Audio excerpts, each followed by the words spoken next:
Hi friends, welcome to my channel Veni cooking and life style. ఈరోజు మంచి బెండి సబ్జీని చూపిస్తాను. బెండి దో ప్యాజా. ఇది పంజాబీ స్టైల్లో చేస్తాను. చాలా అంటే చాలా బాగుంటుంది. ఫస్ట్ టైం ట్రై చేస్తే కూడా చాలా టేస్టీగా కుదురుతుంది. బెండి దో ప్యాజాకి కావాల్సిన పదార్థాలు: ఆనియన్స్, టమాటా ప్యూరీ, మ్యాంగో, అల్లం వెల్లుల్లి, పచ్చిమిర్చి, బెండకాయలు. ముందుగా బెండకాయలని కొంచెం పెద్ద సైజులోనే ఇలా కట్ చేసి పెట్టుకోవాలి.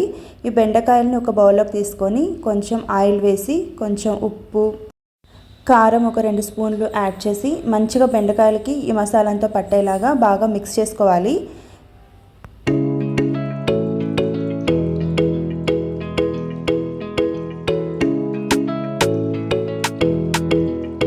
ఇప్పుడు ఒక కడాయి పెట్టుకొని కడాయిలో ఆయిల్ వేసుకొని ముందుగా మనం కలిపి పెట్టుకున్నాం కదా బెండకాయలకి ఉప్పు కారం వేసి బెండకాయ ముక్కల్ని ఇలాగా ఆయిల్ బాగా వేడెక్కిన తర్వాత వేయాలి. బెండకాయ ముక్కలు కొంచెం ఆయిల్లో బాగా ఫ్రై అవ్వాలన్నమాట.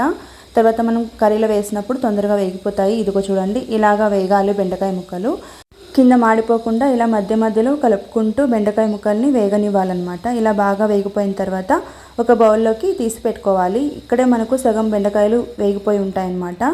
ఇప్పుడు కడాయిలో ఆయిల్ వేసుకొని సన్నగా కట్ చేసి పెట్టుకున్న జింజర్ అండ్ వెల్లుల్లి రెండింటిని చాలా చిన్నగా కట్ చేసుకొని ఇలా ఆయిల్లో వేసుకోవాలి. ఇవి కొంచెం వేగిన తర్వాత ఇందులోకి చిన్నగా కట్ చేసి పెట్టుకున్న పచ్చిమిర్చి ముక్కలు కూడా వేసి అవి కొంచెం వేగిన తర్వాత ఇందులోకి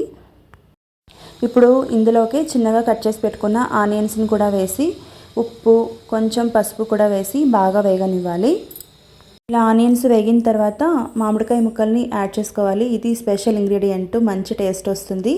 ఇది ఖచ్చితంగా ట్రై చేయాల్సిన రెసిపీ అండి. మ్యాంగో వేసి చాలా అంటే చాలా బాగుంటుంది. మధ్య మధ్యలో మనకు తినేటప్పుడు పంట కింద తగులుతూ ఆ టేస్ట్ అనేది చాలా బాగుంటుంది. ఖచ్చితంగా ట్రై చేసి చూడండి. మ్యాంగో ముక్కలు వేసి ఒక 2 మినిట్స్ అలా వేగనివ్వాలి. ఎక్కువ వేగలేగా చేయకూడదు మ్యాంగో ముక్కల్ని, అవి అలానే ఉండాలన్నమాట. మ్యాంగో ముక్కలు వేసిన తర్వాత ఇందులోకి కొంచెం కారం, కొంచెం ధనియాల పొడి వేసి ఒకసారి బాగా మిక్స్ చేసుకోవాలి. ఇప్పుడు ఇందులోకి ఒక 2 మీడియం సైజు టమాటా తీసుకొని వాటిని ప్యూరీ లాగా చేశాను. మిక్సీలో రాగానే పేస్ట్ చేశాను. ఇప్పుడు ఈ పేస్ట్ని ఇందులో వేసేసి పచ్చి స్మెల్ పోయే వరకు బాగా వేగనివ్వాలి. ఇలాగా పచ్చివాసన పోయి కొంచెం ఆయిల్ వదులుతూ ఉన్న టైంలో కొంచెం వాటర్ కూడా యాడ్ చేసి ఈ మసాలా అంతా కూడా వేగేలాగా చూసుకోవాలి. ఈ పచ్చి స్మెల్ ఎక్కడ కూడా ఉండకూడదు అనమాట. ఇప్పుడు ఇందులోకి కొంచెం గరం మసాలా, కొంచెం చక్కెర, మనకు టేస్ట్కి తగినంత సాల్ట్ కూడా యాడ్ చేసేసుకొని ఈ గ్రేవీ అంతా కూడా బాగా ఉడకనివ్వాలి. ఇప్పుడు ఈ గ్రేవీలోకి మనం ముందుగా ఫ్రై చేసి పెట్టుకున్నాం కదా బెండకాయ ముక్కల్ని ఇందులోకి యాడ్ చేసేసుకొని బాగా మిక్స్ చేసుకోవాలి.